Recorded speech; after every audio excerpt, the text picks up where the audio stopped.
mga kwento ng pag-ibig, kwento ng buhay, at kwento ng pag-asa. Hatid sa inyo ng Moment of Romance.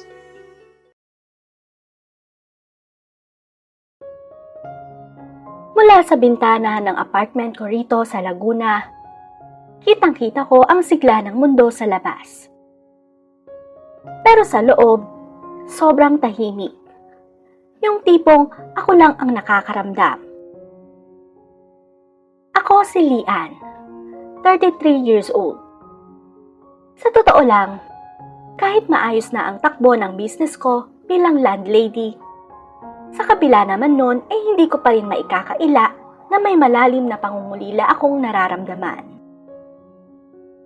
Nasa 15 anyos pa lang kasi ko nun nang kinuha ng tadhana ang mga magulang ko. Atake sa puso ang ikinamatay ni Mama. Habang isang aksidente naman ang hindi ko malilimutang dahilan ng pagkawala ni Papa. Nang magkaroon naman ako ng nobyo, ay buong akala ko talaga na siya na ang lalaking pakakasalan ko at magsisilbing bago kong tahanan. Ngunit mali pala ko. Dahil bukod sa akin ay mayroon pala siyang ibang babae. At ang masakit pa doon ay mas pinili niyang panagutan yon dahil sa nabuntis na niya to. Kaya naman ang sakit ng pagtataksil na yon ay muntik nang ikasira ng bait ko. Simula nang mangyari ang lahat ng yon, tila naging bato na ang puso ko. Marami naman ang sumusubok na muling kumatok at lumapit sa akin. Pero mas pinili ko na lang ding manatiling sarado ang pinto ng aking buhay. Ayoko na rin kasing sumugal. Pero tao lang din naman ako. May mga gabing dumarating ang matinding pangungulila. Kung kailan, hinahanap-hanap ko ang init at haplos ng isang kasama. Subalit dahil sa takot na muling magtiwala at masaktan, natutunan kong sa sarili ko na lang hanapin ang lahat. Sa sarili kong mga kamay ko natagpuan ang pinakaligtas na kanlungan. Isang lugar kung saan walang puwang ang pag-aalinlangan. Sa paraang ito, nakukuha ko ang satisfaction at kapayapaang pinapangarap ko. Isang uri ng ligaya na alam kong tapat dahil sa pagkakataong ito, wala nang halong panloloko. Isang gabi, habang malakas ang buhos ng ulan, natagpuan ko ang sarili kong nakatitig sa salamin. Sa mga sandaling yon, wala ang ingay ng mga nangungupahan at wala ring mga papeles na kailangang asikasuhin. Sa gitna ng katahimikan, ako lang at ang sarili kong refleksyon ang magkasama. Pinagmasdan ko ang babaeng nasa harap ko. Isang babaeng mukhang matatag at buo sa paningin ng iba. Ngunit alam kong sa ilalim ng balat na yon ay puno ng mga lamat. Ang bawat lamat ay paalala ng mga sugat na pilit kong ikinukubli. Sa bawat patak ng ulan sa labas, tila mas lalong lumalalim ang katahimikan sa loob ng aking kwarto. Na tanging ako lang ang may lakas ng loob na kumilala. Dahan-dahan kong hinaplos ang sarili kong makinis na balat. Sa mga sandaling yon, alam kong hindi lang ito paghahanap ng panandaliang aliw. Isa itong paraan ng pagbawi sa aking pagkatao. Yung bahagi ng sarili ko na matagal nang ninakaw ng iba. Sa bawat dampi ng aking mga kamay, tila bumubulong ako sa sarili ko. Ako ang may-ari ng katawang to. Ako ang may-ari ng sarili kong kaligayahan. Ngunit sa gitna ng sagradong katahimikang yon, biglang may kumatok sa gate ng apartment. Mabigat, sunod-sunod. Ramdam ko ang diin sa bawat kalampag na tila hindi nagmumula sa isang nangungupahang nakalimutan lang ang kanyang susi. Kundi kundi isang pamilyar na kaba ang biglang humaplos sa aking dibdib. Isang pakiramdam na matagal ko ng pilit ibinabaon sa limot. "Lian! Alam kong gising ka pa!" Sigaw ng boses. Halos tumigil ang paghinga ko nang marinig ang boses na yon. Iyon ang boses na dati ay itinuturing kong tahanan, ngunit naging mitya ng aking pagkawasak. Si Clark. Narito siya sa labas. Basang-basa sa ilalim ng ulan. Pitpit ang mga salitang alam kong muling susubok sa pinto ng aking pusong pilit ko nang isinasara. Tumayo ako, ngunit hindi para pagbuksan siya. Nanatili akong nakatayo lang sa dilim. Hinahayaang ang liwanag na lamang mula sa poste sa labas ang magsilbing anino ko sa dingding. Ang bawat tibok ng puso ko ay tila nakikipag-unahan sa bawat patak ng ulan. "Lian, please! Kailangan nating mag-usap!" Muling sigaw niya. Ramdam ko ang panginginig sa kanyang boses. Ang boses na dati ay nagpapatulog sa akin. Pero ngayon ay tila kutsilyong sumusugat na sa akin. Hindi ako sumagot. Sa halip, dahan-dahan akong lumapit sa bintana. Hindi para dungawin siya, kundi para maramdaman ang lamig ng salamin. Sa kabilang panig, nandoon ang lalaking pumasag sa aking mundo. Naisip ko ang babaeng nabuntis niya. Ang pananagutang mas pinili niya kaysa sa aming binuong pangarap. "Umalis ka na, Clark!" Bulong ko, bagamat alam kong hindi niya maririnig sa lakas ng ulan. "Wala ka nang babalik ang tahanan dito." Dagdag ko pa. Muling ko malampag ang gate. "Alam kong nagkamali ako. Pero Lian, hindi ko na kaya. Iniwan na rin nila ako." Isang mapait na ngiti ang gumuhit sa aking mga labi. Ang tadhana nga naman. Marunong bumawi. Pero hindi ko naramdaman ang saya na inaasahan ko. Ang naramdaman ko lang ay ang pagod. Pagod sa pagiging biktima. Pagod sa pagiging landlady ng isang pusong matagal nang walang nangungupahan. Huminga ko ng malalim. At sa unang pagkakataon, sa loob ng maraming taon, naramdaman ko ang tunay na kapangyarihan. Hindi ang kapangyarihan na magpatawad, kundi ang kapangyarihan na talikuran ang nakaraan ng walang galit. Dahan-dahan kong isinara ang kurtina. Hinayaan ko siyang manatili sa labas, basang-basa at nag-iisa, habang ako ay bumalik sa aking higaan, sa sarili kong kanlungan, kung saan ang tanging haplos na kailangan ko ay ang akin lamang. Simula naman noon ay hindi na sa akin nagpakita pa si Clark. Marahil ay natanggap na rin niya na ang pintong sinarado ko ay hinding-hindi na muling bubukas para sa kanya. Kaya naman sa bawat araw na dumadaan, mas lalong tumibay ang pader na itinayo ko sa paligid ng aking puso. Hanggang sa masanay na rin ako na nag-iisa. Ngunit isang umaga, habang nagdidilig ako ng mga halaman sa harap ng aking apartment, isang tricycle ang huminto sa tapat ng gate. Tumaba ang isang lalaki. Simple lang ang suot, naka-t-shirt at maong, pero may kakaibang gaan sa kanyang mga ngiti. Siya si Francis, ang bagong mangungupahan na kumuha sa bakanting unit sa itaas. "Magandang umaga po, Ma'am Lian. Ako ho yung tumawag kahapon." Magalang niyang bati, habang iniaabot ang kanyang kamay. Tinanggap ko ang kanyang kamay, at sa sandaling magdampi ang aming mga balat, may kakaibang kuryenteng gumapang sa aking bisig. Hindi yung nakakapaso, kundi isang init na tila nagpapahiwatig ng bago at payapang simula. Ah, ikaw pala yon. Pasok ka, Francis. Halika at nang maipakita ko sa iyo ang unit mo. Sagot ko, habang pilit na pinapanatili ang pagiging profesional ng aking boses. Habang umaakyat kami sa hagdan, napansin ko ang paraan ng kanyang pagkilos.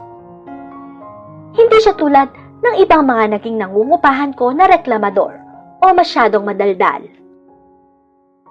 Tahimik lang siya, ngunit ang kanyang mga mata ay tila nagmamasid ng may paghanga sa ayos ng apartment. Maayos po pala rito, ma'am. Tahimik, parang sa probinsya lang din namin. Sabi niya, habang inilalapag ang kanyang bitbit na bag sa sahig ng unit. Ano nga palang trabaho mo, kung hindi ko na itatanong? Usisa ko. Engineer, ma'am. Sagot niya. Engineer? Ulit ko, habang pinagmamasdan ang kanyang mga kamay na tila sanay sa paghawak ng mga plano at kagamitan. Isang tagabuo. Isang taong ang trabaho ay siguraduhing matatag ang bawat pundasyon. Opo, ma'am. Civil engineer po. Pinadala ko rito sa Laguna para sa isang bagong project sa bayan. Medyo malayo sa amin, kaya naghanap talaga ako ng matitirhan na pakiramdam ko ay hindi ako maliligaw. Nakangiti niyang paliwanag. Pinagmasdan ko ang kanyang tindig. Tuwid, matatag at may dalang kumpiyansang hindi naman mayabang. Sa loob-loob ko, tila isang malupit na biro ng tadhana na isang engineer pa ang napadpad sa tapat ng aking pinto. Ironic na sa lahat ng tao. Isang tagabuo ang dinala rito. Gayong ang sarili kong pundasyon ay matagal nang gumuho at pilit ko na lang itinatayo ng mag-isa. Mabilis na lumipas ang mga araw. Hanggang sa naging bahagi na ng aking umaga ang makita si Francis na maagang umaalis. Suot ang kanyang safety vest at bitbit ang kanyang hard hat. Tila laging handa siyang harapin ang anumang hamon sa labas. Ngunit kahit bakas ang pagod mula sa site pag-uwi, hindi niya nakakalimutang bumati ng may kasamang tapat na ngiti. Bukod doon, kapag nakikita niya akong may kinakalikot sa gate o may inaayos na bumbilya sa hallway, kusa siyang lumalapit upang tumulong. Sa kabila ng kanyang propesyon, masasabi kong hindi siya katulad ng iba na walang pakialam sa paligid. Sapagkat kung tutuusin, kahit hindi naman na niya trabaho ang magkumpuni ng mga nasisira sa apartment, kusang loob pa rin niya itong ginagawa ng walang anumang pag-aalinlangan. Ang kanyang malasakit ay tila isang matibay na haligi na dahang-dahang nagbibigay ng kapanatagan sa aking magulong mundo. Kaya naman dahil doon, unti-unti niyang nagising ang natutulog kong puso. Ma'am Lian, hayaan niyo na po ako rito. Engineer yata itong nangungupahan sa inyo. Biro niya sa akin isang hapon, habang marahan niyang kinukuha ang distornilyador sa aking kamay upang ayusin ang isang maluwag na hawakan ng pinto. Nako, nakakahiya naman. Hindi mo naman na trabaho yan. Sagot ko, habang pinapanood siyang simulan ang pag-ikot sa tornilyo. Ano ka ba, ma'am? Trabaho o hindi? Mahirap na po, baka lalong matanggal yan pag kayo ang nagtuloy. Natawa-tawa niyang hirit. Napailing na lang naman ako. Hindi mapigilang mapangiti. Sa loob-loob ko, nagpapasalamat ako na sa dami ng nangupahan sa akin, isang tulad niya ang napadpad dito. Hindi lang marunong sa gamit, kundi may malasakit pa. Habang pinapanood ko siyang magtrabaho, hindi ko mapigilang mapansin ang bawat kilos niya. May sistema, maingat at sigurado. Tila ba bawat galaw ay pinag-iisipan at may tumpak na sukat. Malayo sa gulo at panlolokong naranasan ko noon kay Clark. Ang presensya ni Francis ay nagbibigay ng isang uri ng katahimikang matagal ko nang hindi nararamdaman. Sa bawat pag-ikot niya ng tornilyo, tila ba may bahagi rin ng aking pagkatao ang unti-unti niyang itinutuwid. Hanggang sa isang gabi, habang abala ko sa paghuhugas ng mga plato, biglang napigtas ang gripo sa lababo. Sa isang iglap, tumalsik ang malakas na agos ng tubig na tila walang balak tumigil. Nataranta ko. Sa gitna ng basang sahig at tilamsik sa aking mukha, hindi ko na malaman ang aking gagawin. Susubukan ko sana itong takpan ng basahan. Pero sa lakas ng pressure, lalo lang kumalat ang tubig sa buong kusina. Sa taranta ko, ang tanging pumasok sa aking isip ay ang humingi ng saklolo.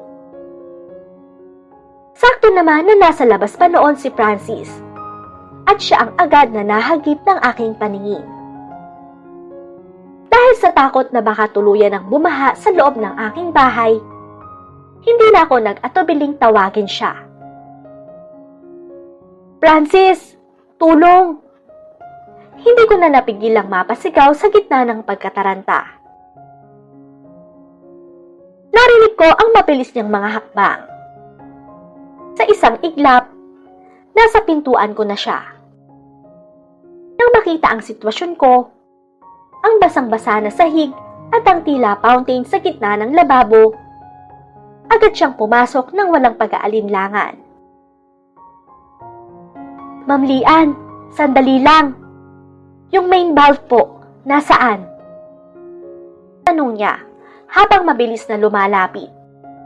Hindi na inintindi kung mababasa man ang kanyang suot na damit. Itinuro ko ang direksyon ng shut-off valve sa labas. At sa isang kumpas niya, napatigil ang malakas na agos.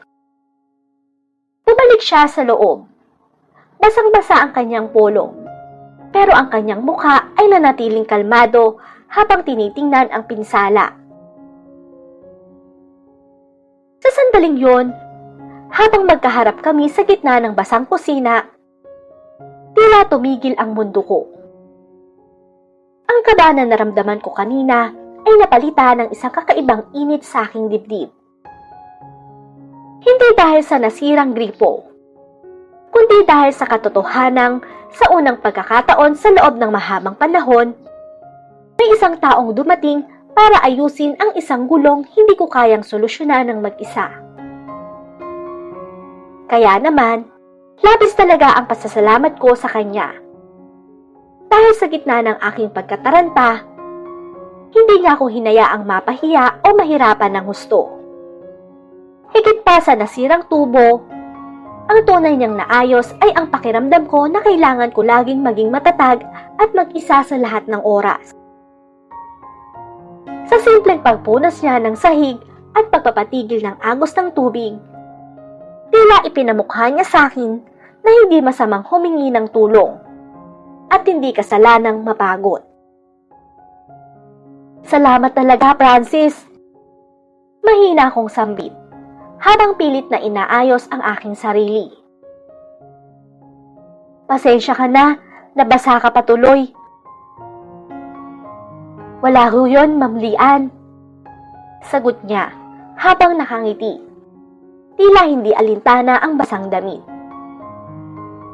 Bahagi po ng trabaho namin ang rumesponde sa mga emergency, maliit man o malaki. Ang mahalaga, ligtas na kayo at ang kusina nyo. Habang pinapanood ko siyang itabi ang mga gamit, naramdaman ko ang unti-unting pagtunaw ng yelo sa aking puso. Ang pasasalamat na nararamdaman ko ay hindi lang para sa gabing ito, kundi para sa pag-asang dala niya, na marahil ang Laguna ay hindi lang lugar ng aking pagtatago, kundi lugar din kung saan muli akong matututong magtiwala. Kaya naman bilang pasasalamat na rin, ay naisipan kong anyayahan siyang kumain sa aking bahay. Nang sa ganon ay kahit papano, ay masuklian ko naman ang kabutihang ipinakita niya sa akin. Francis, kung di mo sana mamasamain, baka gusto mong sumabay sa aking maghapunan. Tutal naman ayaw mong tanggapin tong bayad ko. Kaya bilang pasasalamat man lang sa pag-aayos mo sa kusina ko, pagluluto na lang kita ng masarap na hapunan. Anya ko sa kanya, habang pilit na itinatago ang bahagyang panginginig ng aking boses. Napatigil naman siya sa pagpupunas ng kanyang mga kamay at dahang-dahang tumingin sa akin. May saglit na katahimikan na tila ba tinitimpang niya ang aking alok.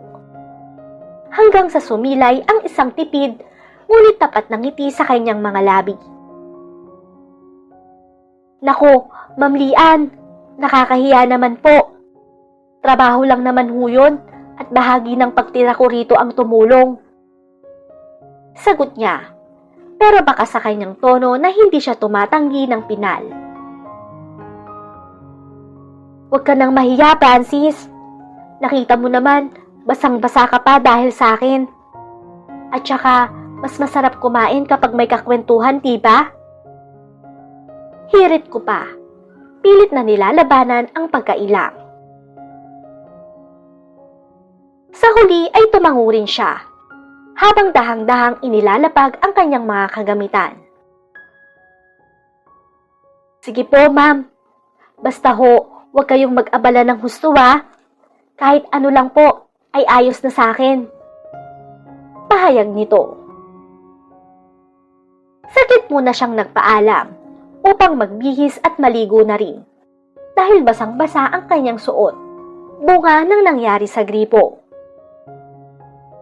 Samantalang ako naman ay nagmadaling ayusin ang kusina. Pinunasan ko ang mga huling bakas ng tubig sa sahig at mabilis na nagpalit ng malinis na damit upang maalis ang lagkit ng pagkataranta kanina. Sa gitna ng pagmamadali, mabilis din akong nagluto ng simpleng ulam. Habang inihahanda ko ang mesa at inihahain ang aking mga niluto, naramdaman ko ang isang kakaibang sigla na unti-unting bumabalot sa loob ng aking tahanan. Ang bawat kalansing ng kubyertos at ang mismong pag-aayos ko ng hapag para sa isang panauhin ay tila isang musika na matagal ko nang hindi naririnig sa bahay na to. Ang dati-rati tahimik at malamig na sulok ng aking kusina ay biglang nagkaroon ng init at buhay, na tila ba ang bawat pinggan ay naghihintay din sa pagdating ng isang bagong kwento. Sa gabing yun, habang magkasalo kami sa hapunan, napagtanto ko na ang pag-aanyaya sa kanya ay hindi lang pala pagbabayad ng utang na loob. Ito rin ay isang dahang-dahang pagbaklas sa mga rehas na nakapalibot sa aking puso. Isang pag-amin na sa kabila ng lahat ng sakit ng nakaraan, handa na akong muling magbukas ng pinto para sa isang bagong simula. Masarap po pala kayong magluto, Ma'am Lian. Pansin niya habang dahang-dahang ngumunguya. Lasang-lasang probinsya.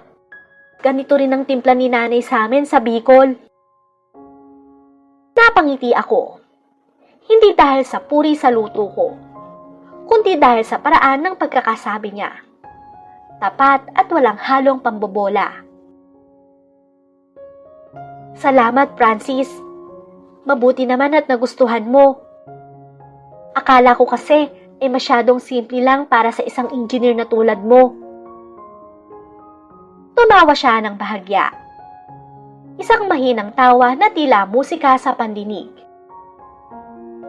Engineer lang po ako sa site, ma'am. Pero pagdating sa hapagkainan, mas gusto ko ang ganito, yung may malasakit ang bawat sahog. Habang nagpapatuloy ang aming pagkain, hindi ko na namalayang unti-unti na rin akong naglalabas ng mga kwentong matagal ko nang itinago. Naikwento ko ang hirap ng pagpapatakbo ng apartment ng mag-isa. Ang pagod sa bawat araw at ang takot na baka isang araw ay bigla na lang akong sumuko. Nakikinig lang naman siya ng maigi. Hindi sumasabat. Tila ba tinitimbang niya ang bawat bigat ng aking salita.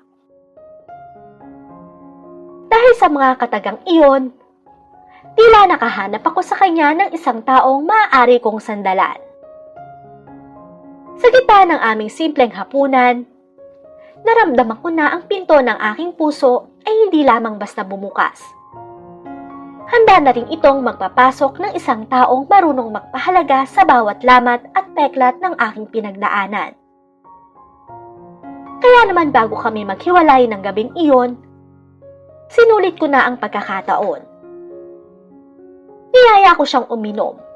Tutal ay batid kong day off naman niya kinabukasan.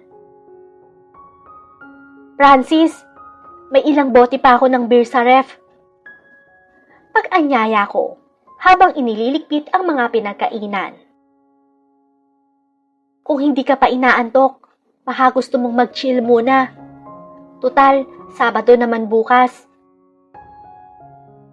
Saglit siyang natikilan. Tila tinitimbang kung seryoso ko. Bago muling sumilay ang pamilyar niyang ngiti. Sige ho, Ma'am Lian. Mukhang masarap nga pong magpalipas ng gabi nang may malamig na iniinom.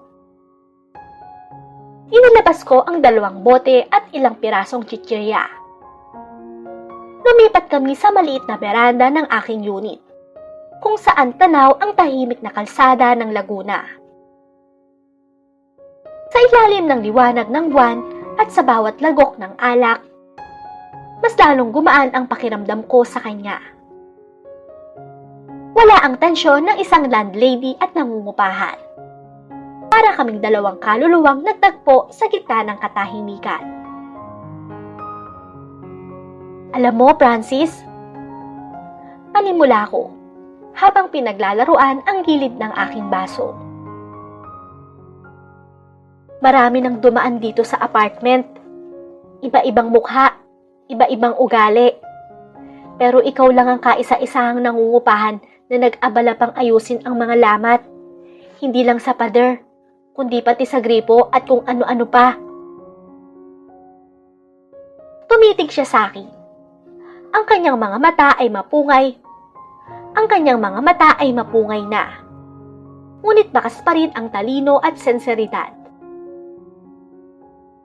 Ma'am Lian, sabi ko naman sa inyo, ang isang engineer hindi lang nagpapatayo. Tungkulin din naming siguraduhin na ang tinitirhan namin ay ligtas at komportable. At simula nung tumapak ako rito, gusto ko lang na maging panatag kayo.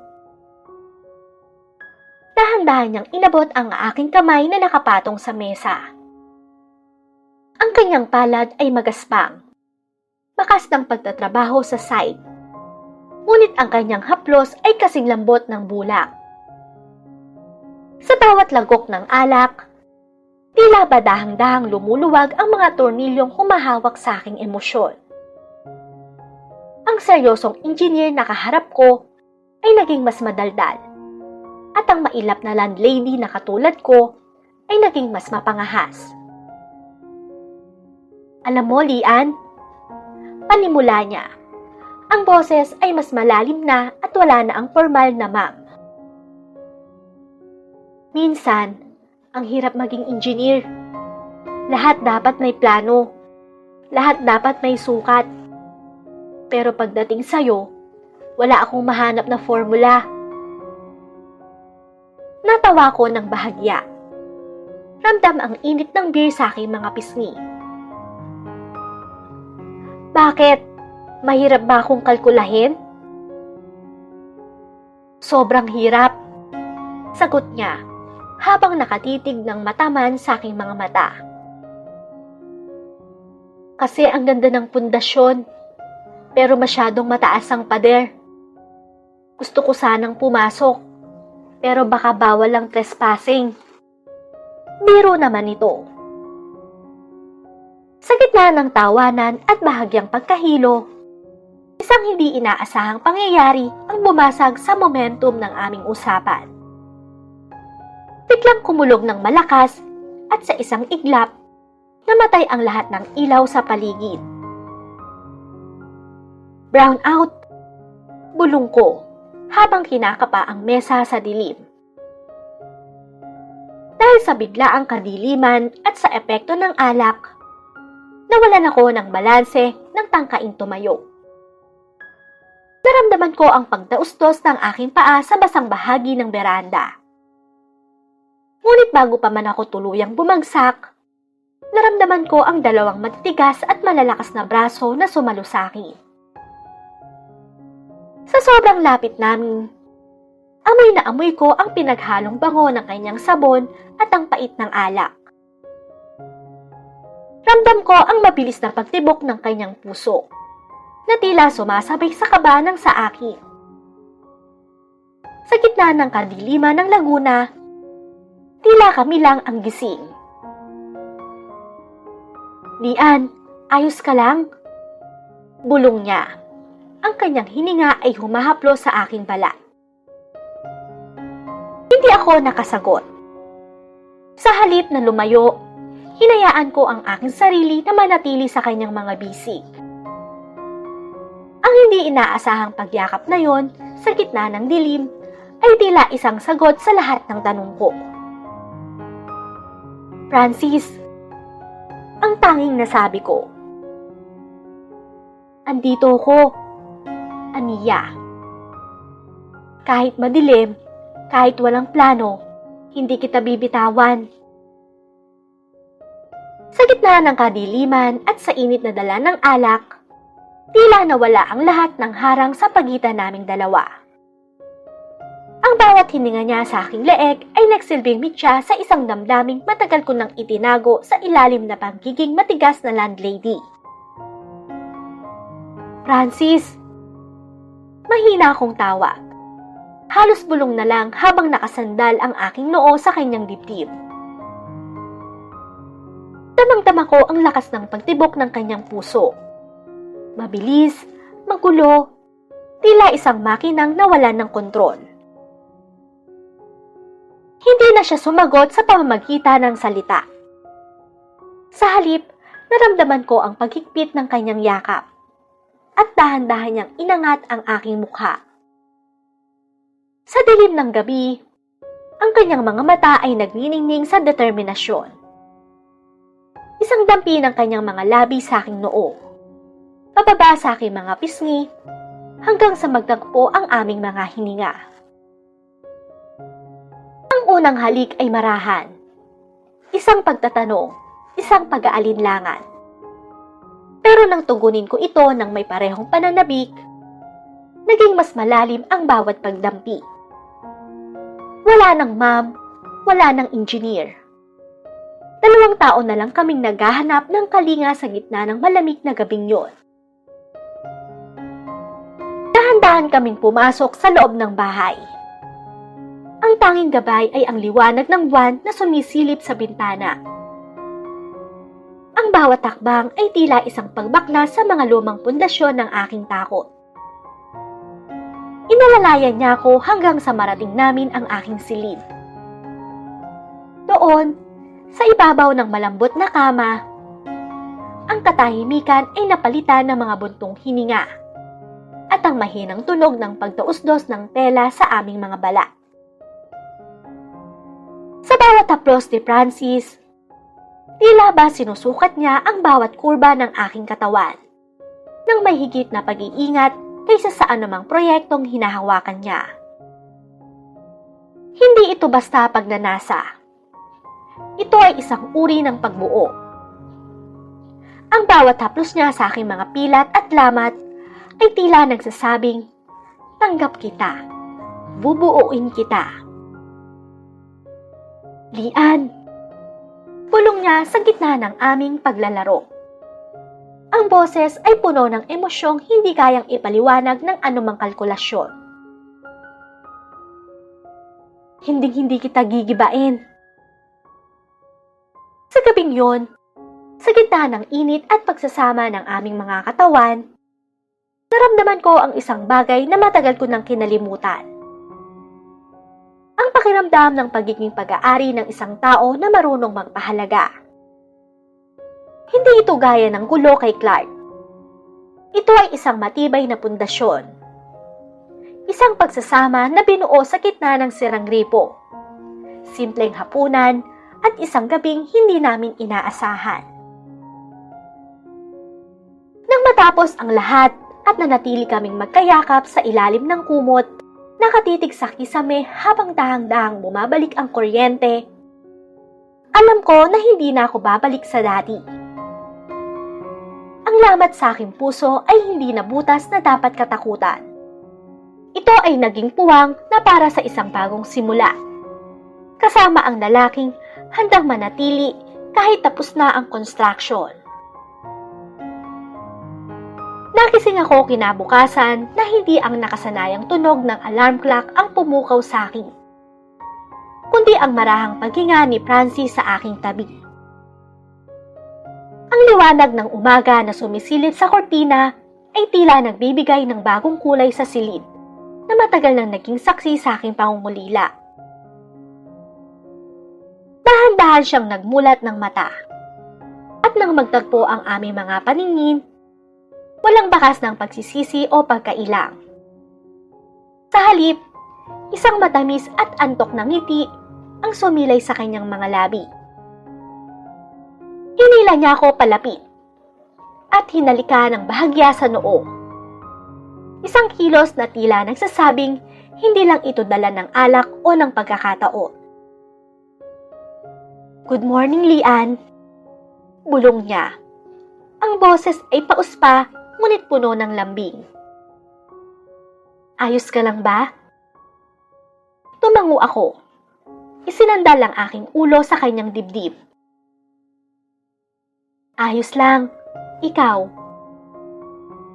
"Higit pa sa ayos," sagot niya habang hinahaplos ang aking buhok.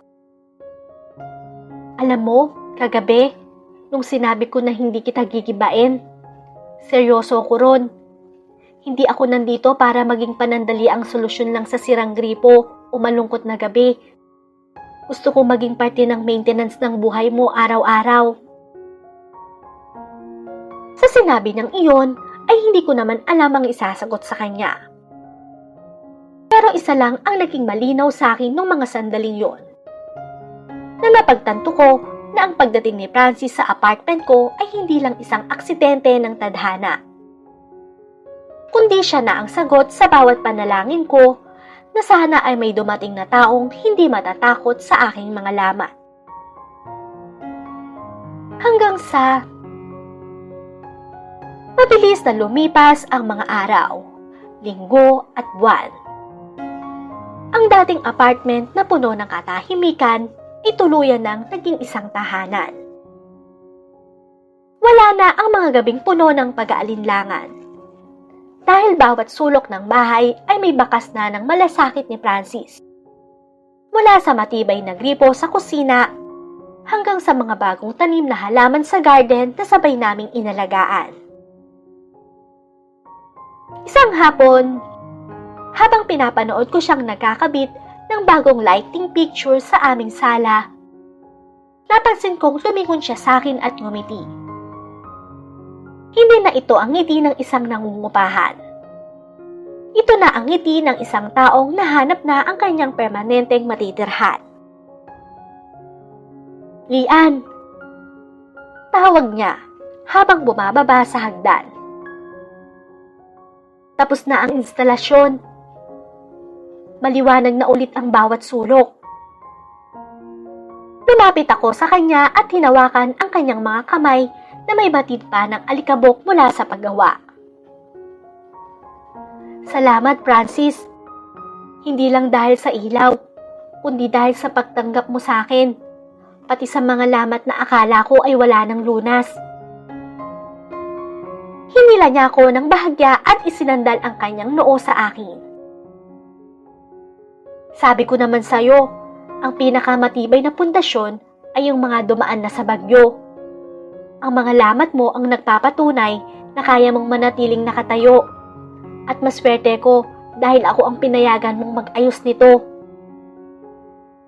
Sa sandaling yon, habang magkayakap kami sa gitna ng maliwanag na sala, napagtanto ko na ang bahay na yon ay hindi na lamang lugar ng aking pagtatago mula sa sakit ng nakaraan. Ito na ang lugar ng aking muling pagkabuo. Ang pag-ibig ni Francis ay tila isang mahusay na arkitektura. Hindi ito perpekto, pero ito ay totoo, matatag, at kayang harapin ang anumang lindol ng buhay.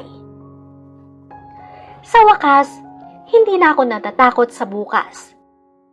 Dahil sa bawat pagkasira at bawat pagsubok, alam kong may isang engineer akong kasama na hindi ako bibitawan hanggat hindi kami muling nagiging buo.